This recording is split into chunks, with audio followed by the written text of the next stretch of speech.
यो मिथिलावासी अहाँ सब अपने सब बढ़िया हवे, चिक्कन हवे, सुंदर हवे। अखन हम सब बाद आयल छी घूमे ला, खेत जकरा कहत हवे अपना यार गांव घर में नहरो देखा। तो अभी हम दोनों आदमी आयल छी घूमे ला। देखियो ई नहर छे, ई वाला देखत हवे, ई कामर झील चल जाए है जे अहाँ सब गढ़पुरा बेगूसराय में पड़े है। यह नहर चल जाए है कामर झील।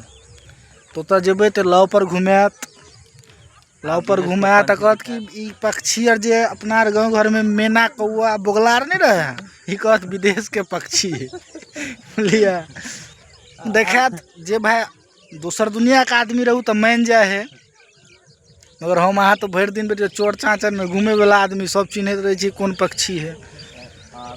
ठीक है, जानबे करे छिए, मगर कहलक विदेश के है भाई। ठीक है, घूमे ला आवे है, टूर करे ला आवे, कॉल है।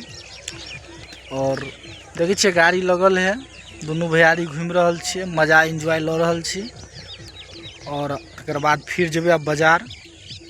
ठीक है, बाय बाय, टाटा।